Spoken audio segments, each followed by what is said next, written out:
Hi everybody, this is Mike Fraser. I've been wanting to make this video now for about a week or so.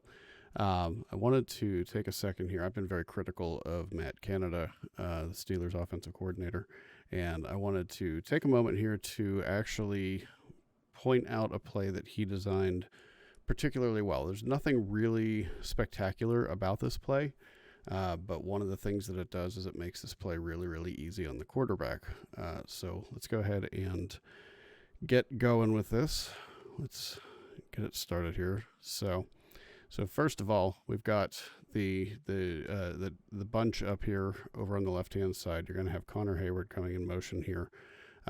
You have George Pickens down here, Allen Robinson up here, and Calvin Austin as well.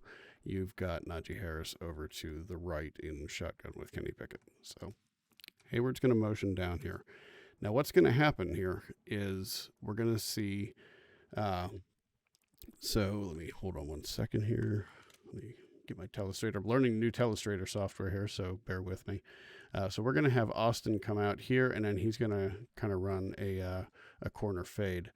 And you're going to have Robinson come out here about 14 yards. He's going to come across, and Pickens is going to come out here and go about 12 yards and come across.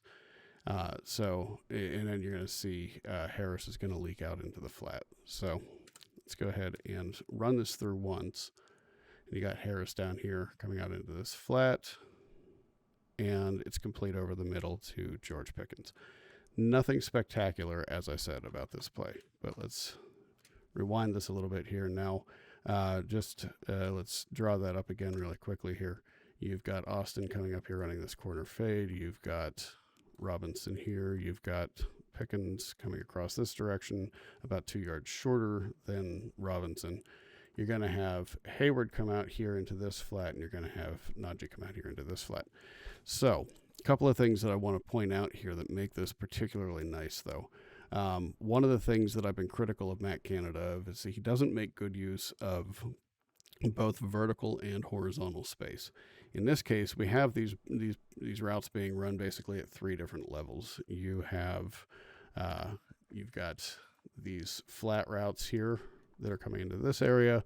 You have these routes that are coming into this area, and then you've got Austin out here in this deep area. So making good use of both the horizontal space. You've got stuff happening on both sides of the field, which I've been critical of Canada for this quite a few times about putting all of the receivers into a bunch in the middle of the field or on one side of the field. But you have him making good use of the horizontal space. I would like to see something happen here in the middle of the field, and it's not happening here, but, baby steps. It's also, like I said, making good use of the vertical space as well. So you've got three different levels that things are happening at vertically. But one of the really big keys here is that this puts a number of reads all in a line for Kenny Pickett. So, as I said, you have Austin coming up here, and you've got Robinson here, and then you've got this flat route with Heyward here. But what you're going to see is you have Kenny Pickett's sight line looking out this direction. His first read is going to be this safety out here. What's happening with this safety? And if he's going to cover this corner fade, then that's covered. But this is going to be man on man here with Allen Robinson, and he's going to be able to make that read quickly as well because it's all in the same sight line. And then the third read that's going to be critical to this is this inside linebacker here. I believe that's Roquan Smith, but I can't recall who's where here on the defense. And then he's going to make this read, and he's going to be able to make these reads in rapid succession from top to bottom, deepest down to shallowest, and be able to know what's happening on that side of the field, and then can quickly swing his vision over here. And one of the things that does happen here because of this flat route by Najee Harris here is it pulls this other linebacker out this direction. And what that ends up creating is a nice, beautiful passing lane right here. So let's go ahead and watch this through one more time. And you can see right here, Najee has pulled the linebacker right here, as I said. He's pulled him out this way. But we're stopping right here. We can see this safety over here is now, let's circle him. He's now out here covering the deep route. He knows that Austin's going to be covered here. You have Allen Robinson, who is kind of breaking loose here a little bit. It's kind of hard to see here. Pickens has been jammed actually at the top of his route here. This could have actually been pass interference if it had happened a little bit later. Could have called it potentially holding, but I mean, you got to let the guys play.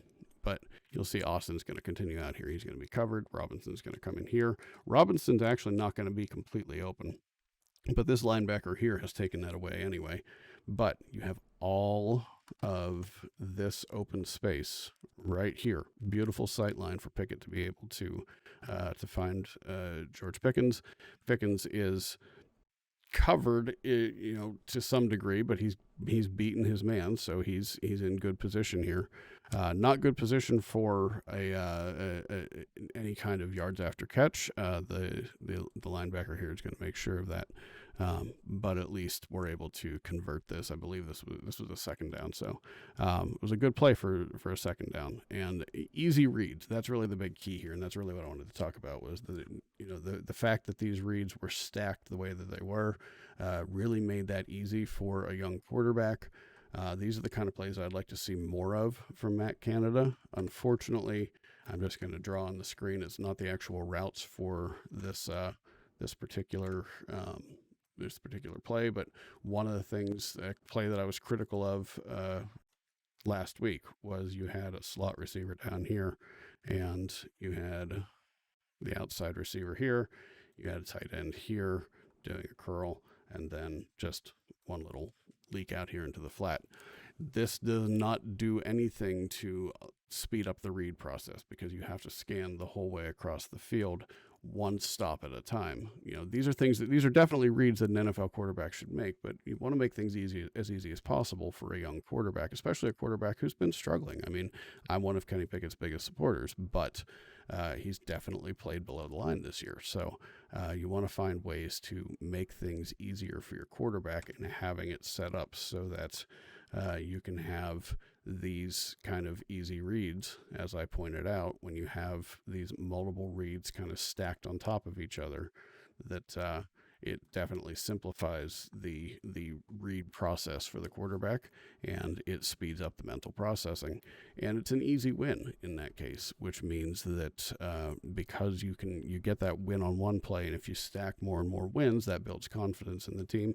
We saw that happen with Pickett against Baltimore, whereas the game progressed and he had a more robust pocket. I credit Broderick Jones for that a lot, but he had a much more robust pocket and was able to get comfortable in the pocket, able to make his reads without having to worry about his blind side, and that showed throughout the game. As the game progressed, Pickett looked better and better and better. So happy to point this one out. This was a good play design overall. A good play call when it was called. So for somebody who's been extremely critical of Matt Canada, it's important for me to go ahead and give him credit where it's due. So there we go. So good job, Matt Canada. Good job, Pickett and Pickens and everybody involved on the play.